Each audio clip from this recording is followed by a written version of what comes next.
যে পর্যন্ত লাউড স্পিকারের আওয়াজ পৌঁছতেছে, জানি না শোনার সুযোগ হবে কি হবে না। যদি শোনার সুযোগ হয় তো পর্দার অন্তরালে মা ও বোনেরা,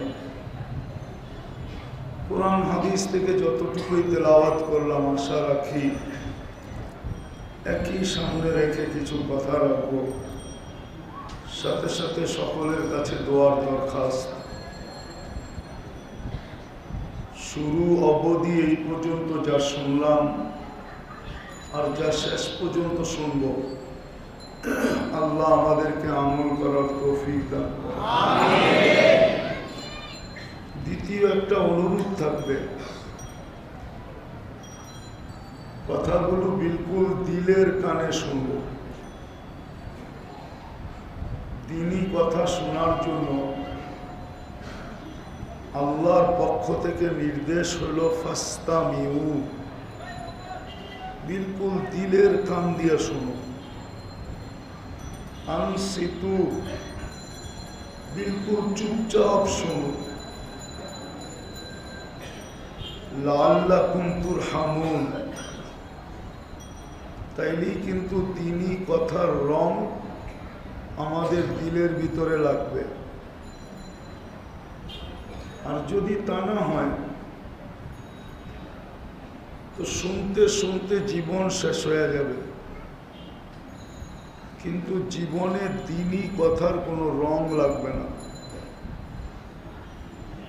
আজকে আমাদের সমাজে এটাই, খুব দিনই কথা শোনাও হয় আবার বলাও হয়, কিন্তু জীবনে রং খুব কম। ইসলামের রং জীবনে খুব কম।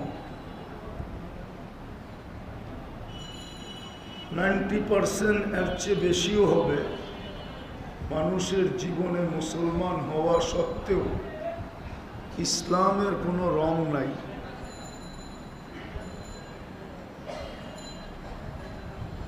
উম্মতে মুহাম্মদী হওয়া সত্ত্বেও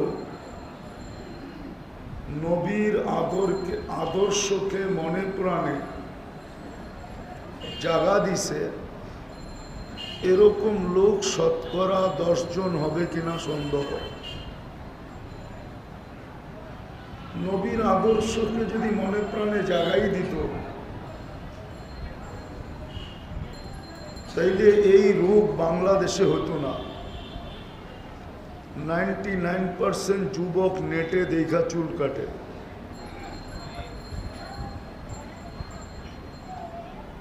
মা বোনরা সাজগোজ নেটে দেখা করে, কাপড় চোপড় সব নেটে দেখা চয়েস করে। অর্থাৎ বলা যেতে পারে 99% মানুষই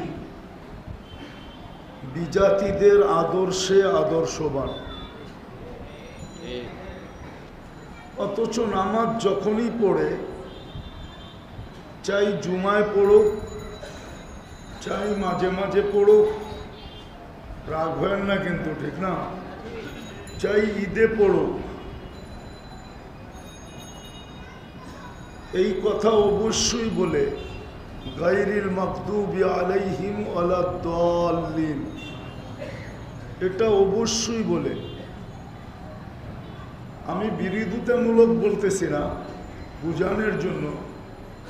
আবার এটা যখন শেষও হয় তো পুরা মসজিদ আওয়াজে কাঁপা ওঠে, জোরে আমিন বলে। বিরোধিতা করতেছি না, বুঝানোর জন্য বলতেছি। অথচ সে আল্লাহর কাছে চাইলো যে ইহুদি নাসারার তরিকার থেকে, হাত থেকে আমাকে বাঁচান, এটাও নামাজে বলল। আর বাহিরে যায়া এদের আদর্শে আদর্শবান হইল। তো উনি যে আল্লাহর সামনে দাঁড়ায়া বলল আর বাহিরে যায়া আবার আদর্শে আদর্শবান হলো, তো বলা আর কর্মের ভিতরে কি হলো একটু বিবেচনা করেন। বিবেচনার বিষয় কিন্তু কেননা মাসলা কিন্তু এই দুনিয়ার না। দুনিয়ায় আপনি আর আমি কতক্ষণ? এই এলাকা তো আজ থেকে চিনি না, যখন দাড়ি ওঠে না তখন থেকে চিনি। কোন গলি কয় হাত লম্বা এটাও বলতে, চওড়া এতটাও বলতে পারবো। রাখবেন না কিন্তু, মাসলা তো দুনিয়ার না। কয়দিন থাকবো এখানে? চলে তো যাব না, যাব না? এই চেহারাটা আল্লাহকে কি করে দেখাবো? এটা তো উনি অস্তিত্ব দিলেন। বলেন ব্যক্তিত্ব আগে না অস্তিত্ব আগে? কোনটা আগে? আপনি যত বড় ব্যক্তিত্ব হন না কেন, অস্তিত্বটা তো আল্লাহ। এটা তো অস্বীকার করতে পারবো না। অস্তিত্বটা কার? আপনি এখন যত বড় ব্যক্তিত্ব হন, এটা নিয়ে আমার কোনো সে নাই, কিন্তু আমার এটা নিয়ে কথা অবশ্যই আছে যে অস্তিত্বটা কার। কে এত সুন্দর করে সাজায় দিল? অস্তিত্বটা যদি সাজানো না থাকতো তাহলে আপনি ব্যক্তিত্ব কোত্থেকে পাইতেন? আমাকে বুঝান। যদি আল্লাহ মেধা না দিত তো আপনি বিসিএস ক্যাডার কোত্থেকে হইতেন? যদি আল্লাহ মেধা না দিত তো আপনি ডাক্তার কোত্থেকে হইতেন? যদি আল্লাহ মেধা না দিতেন তো আপনি ইঞ্জিনিয়ার কোত্থেকে হইতেন? যদি আল্লাহ মেধা না দিতেন তো আপনি ডক্টরেট কোত্থেকে করতেন? যদি আল্লাহ মেধা না দিতেন তো আপনি উকিল ব্যারিস্টার কি করে হইতেন? যদি আল্লাহ মেধা না দিতেন তো আপনি জজ কি করে হইতেন? যদি আল্লাহ মেধা না দিতেন তো আপনি উচ্চ উচ্চ শিক্ষিত কি করে হইতেন? বুঝান আমাকে। অস্তিত্বের ভিতরেই তো মেধার মেমোরি রাখা, ঠিক না? না এটা পড়ে যায় আমেরিকার থেকে লাগায় নিয়ে আসছে? কানাডা, অস্ট্রেলিয়া, জাপান, দুনিয়ার কোথাও থেকে না? তাহলে বাবা উচিত আমার ব্যক্তিত্ব যাই হোক, অস্তিত্বটা আল্লাহ। বেশি দিন থাকবো না এখানে। কয়দিন? কয়দিন থাকবো জানি না, রাগ হয়ে যায় কিনা। আজকে তো এলাকা উন্নত, ঠিক না? 40 বছর আগের মানুষগুলো তো সব আজিমপুরে, ঠিক না? সত্য তো? হ্যাঁ, আমরাও তো একদিন আজিমপুরে যাব। বিদায় মাসলা আখেরা। এই জন্য বাবা উচিত যে কালকে এই চেহারাটা কি করে আল্লাহকে দেখাবো। মুসলমানের ঘরে তো আমি নিজে অস্তিত্ব নিলাম না, আমার সদ ইচ্ছায় তো মুসলমানের ঘরে অস্তিত্ব না, আল্লাহর ইচ্ছায় আমি মুসলমানের ঘরে। নাইলে আল্লাহ যদি চাইতেন তো আমাকে যেথায় খুশি তেথায় যে কোনো মানুষের ঘরে পাঠাইতে পারতেন। মুসলমানের ঘরে না দিয়া যেই কোথাও পাঠাইতে পারতেন। মুসলমানের ঘরে অস্তিত্ব কে দিছে? হ্যাঁ, সত্য এটাই। কোরআন হাদিস এটাই বলে, নুসিয়াত হাইবাতুল ইসলাম। একদিন আসবে যে মুসলমানের কাছে ইসলামের গুরুত্ব, মহত্ব, বড়ত্ব থাকবে না। আজকে আমাদের কাছে ইসলামের বড়ত্ব, গুরুত্ব, মহত্ব আমাদের কাছে নাই। এই জন্যই হাদিস বলছিল একদিন আসবে নুসিয়াত মিনহা হাইবাতুল ইসলাম। ইসলামের গুরুত্ব, মহত্ব, বড়ত্ব মুসলমানদের কাছে লোপ পাবে। আজকে ওই দিনেই ইসলামের কোনো গুরুত্ব নেই। পাবে ভাবে যদি পশ্চিমাদের স্টাইলে রঙিন হইতে পারি তাইলে মনে হয় বুকে লাগাবে, ঠিক না? আপনারা আমার চেয়ে দুনিয়া দেখেন নাই, রাগ হয় না কিন্তু। বসনিয়া আপনি মিডিয়ায় দেখছেন, আমি চোখে দেখছি। ফিলিস্তিন আপনি মিডিয়ায় দেখছেন, আমি 15 বছর আগে চোখে দেখে আসছি। দুনিয়ার কম দেশ তো দেখি নাই, 99টা দেখছি। আর সেঞ্চুরি পুরা করারটা পুরা প্রস্তুত হয়ে আছে, শুধু টিকিট কেটে উঠলেই হয়। আমি দুনিয়া দেখা বলতেছি।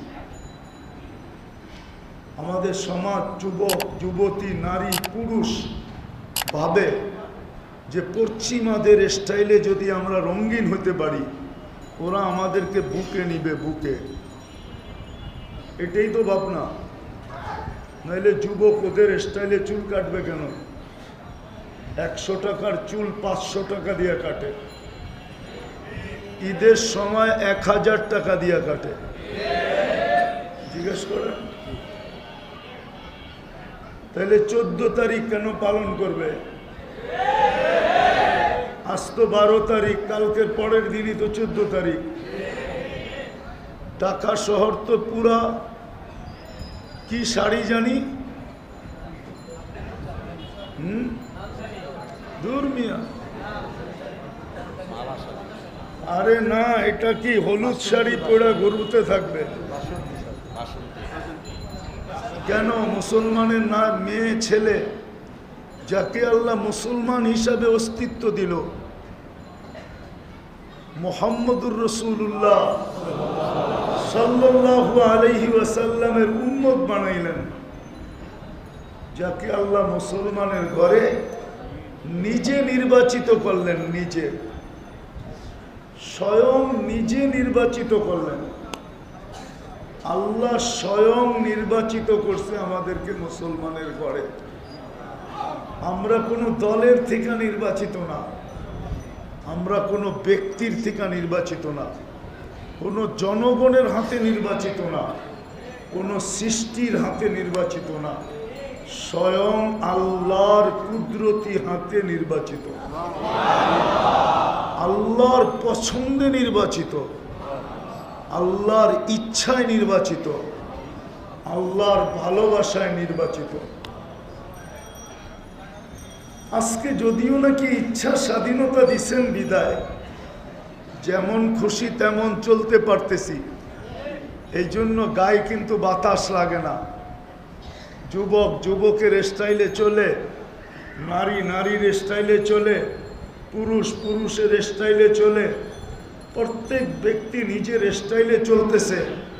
কেননা আল্লাহ ইচ্ছা স্বাধীনতা দিছেন তো, এই জন্য কিচ্ছু বলেন না, শুধু অপেক্ষা করেন। না দেরুন কাইফা তা'মালুন, শুধু দেখতে থাকেন আপনি আর আমি করিটা কি।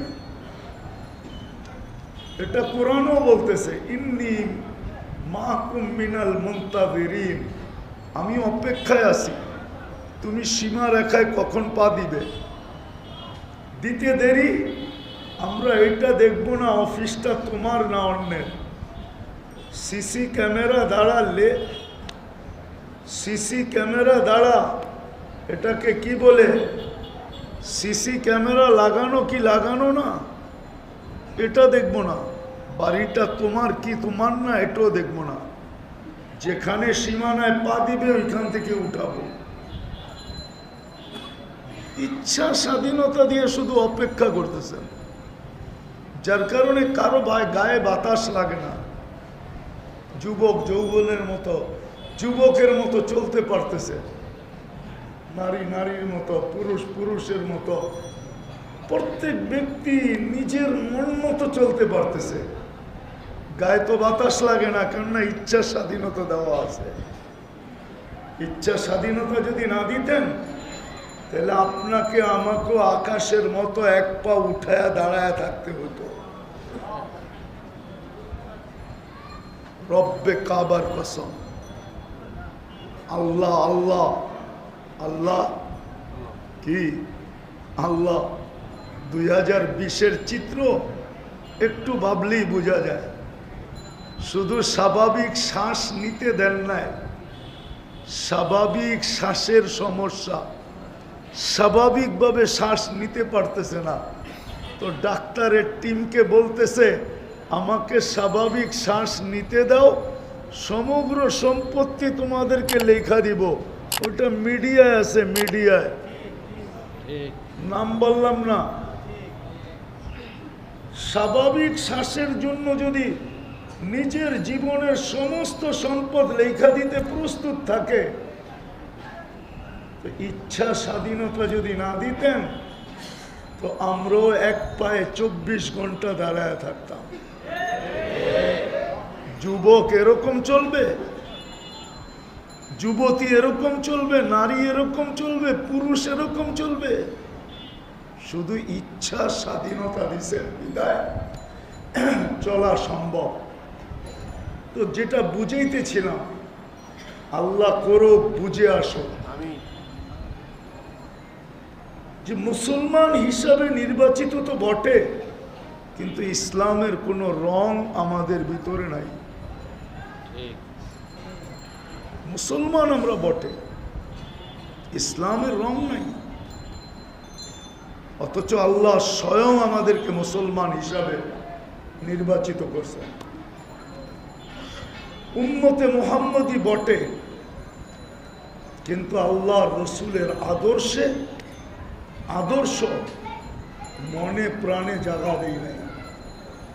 আল্লাহ রসুলের আদর্শের জায়গা আমাদের মনে প্রাণে নাই, জীবনে তো নাই, জীবনে তো নাই।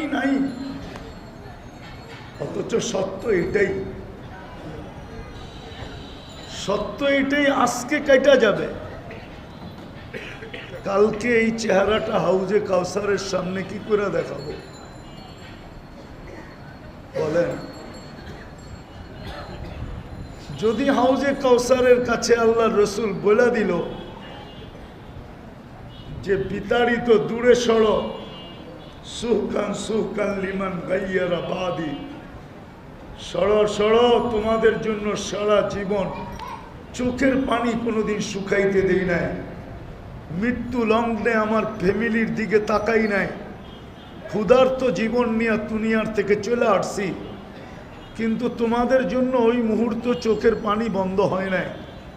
কবরে যতদিন ছিলাম, জীবিতই তো ছিলাম, অতদিনও তোমাদের জন্য চোখের পানি বন্ধ হয় নাই। কবর থেকে যখন উঠছিলাম তখনও আমি কাঁদতে কাঁদতে উঠছিলাম, আর জিবরিলকে বলতে বলতে উঠছিলাম আমার উম্মত কোথায়। ময়দান তো পুরাই খালি দেখা যায়। কিয়ামতের মাঠেও সবচেয়ে বড় মর্যাদায় আসীন হওয়া সত্ত্বেও, হাউজে কাউসার মাকামে মাহমুদ মিলা সত্ত্বেও আমি তোমাদের দিকে তাকায়া বসি নাই, একটুও দেখি নাই যে চেয়ারটা কিরকম বানাইলেন, বসি নাই। 3 জায়গায় ছুটতেছিলাম, সারা দুনিয়া নফসি নফসি বলতেছিল, আর আমি শুধু চিৎকার দিতেছিলাম উম্মতি উম্মতি উম্মতি বইলা। আর 3 জায়গায় দৌড়াইতেছিলাম, এমনকি আমার পরিবারের নামও নেই যে আল্লাহ আমার ফ্যামিলির কি হবে, আল্লাহ হাসান হুসাইনের কি হবে, আল্লাহ আলী ফাতেমার কি হবে, আল্লাহ বনু হাশেমের কি হবে, আল্লাহ কোরাইশির কি হবে, আল্লাহ আরবদের কি হবে। আমি এই কথা উচ্চারণ করি নাই, আমি উচ্চারণ করছি আল্লাহ আমার উম্মতের কি হবে।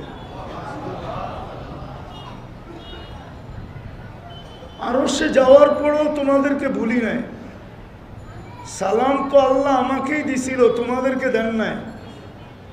আসসালামু আলাইকা আইয়ুহান নবিয়্যু ওয়া রাহমাতুল্লাহি ওয়া বারাকাতুহু। সালাম তো আল্লাহ নবীজিকে দিছিলেন, কিন্তু উনি প্রশ্ন করে বসছিলেন আমাকে সালাম দিলেন, উম্মত কই? উম্মতকে তো দিলেন না। ওইখানেও তোমাদেরকে বলি নাই, আল্লাহ সালাম দিছিলেন আমাকে, কিন্তু আমি বইলা উঠছিলাম আমার উম্মত কোথায়? উম্মতের উপরে তো দেন নাই, উম্মতকে তো দিলেন না। পুরা চিত্র আমি খুলতে চাইতেছি না। আরশের চিত্র, ওইখানে সবকিছু ভুলা যাওয়ার কথা ছিল, হুশেই থাকার কথা ছিল না। মুসা আলাইহিস সালামকে তাজাল্লি দিছেন আল্লাহ তুর পাহাড়ে, 40 দিন পর্যন্ত বেহুশের মতো ছিলেন। আর কাবা কাউসাইনি আও আদনা সুম্মা দানা ফাতাদাল্লা ফাআওহা ইলা আবদিহি মা আওহা। আরশের উপরে এরকম পাশাপাশি বসা, ওইখানে হুশ থাকার কথাই ছিল না। কিন্তু হুশও ছিল, সবই ছিল। আল্লাহ সালাম দিতে দেরি, বইলা উঠতে দেরি করেন না, আমার উম্মতকে তো দিলেন না। আল্লাহ বলতেছিলেন বন্ধু এইখানেও উম্মত, তো বলে এই টেবিলে না উঠলে আর কোন টেবিলে উঠবে? আন্তা রব্বুল করিম আনা নবিয়্যুর রহিম। আপনি রব্বে করিম, আমি নবী রহিম। দুইয়ের মাঝে যদি উম্মত না ওঠে তো উঠবে কোথায়? কেমন কথা বলেন, উম্মত উঠবে না? তারপরে নিজেই বলতেছে ওয়ালা ইবাদিল্লাহিস সালিহিন, আল্লাহ আমাকে যতটুক দিছেন এতটুক আমি উম্মতকেও দিলাম। বা এটার অর্থ এরকমও হইতে পারে, আপনি আমাকে যতটুক দিলেন অতটুক আমি উম্মতকে উঠায়া দিয়া দিলাম। এটার অর্থ এটাও হইতে পারে। কালকে কি করে চেহারাটা দেখাবো? হাউজে কাউসারের পাশে কি করে দাঁড়াবো? হ্যাঁ, যদি বইলা দিল সরো, রব্বে কাবার কসম, দুনিয়ার কোনো ক্ষমতা নাই, কোনো ব্যক্তিত্ব নাই, কোনো ক্ষমতা নাই। আল্লাহ তো বইলেই দিছেন বন্ধু আপনি যার পক্ষে না আমি তার পক্ষে না। আল্লাহ তো কসম খায় বলছেন আপনি যার পক্ষে না আমি তার পক্ষে না। আপনি যাকে ধুর দূর বলবেন আমি তো ওকে লাঠি দিয়ে বলবো ধুর দূর, আমার বন্ধু তাড়ায় দিছে, আমি কাছে ডাকি তো ডাকি কি করে? সত্য তো এটাই। বিপরীতে এটাও সত্য, হাউজে কাউসার যার পেটে ঢুকবে, যদি ঢুকা গেল পেটে হাউজে কাউসার, রব্বে কাবার কসম কোনো না কোনো বাহানায় জান্নাতে যাবেই যাবে। এই পেট কোনো দিন দুযোগে যাবে না।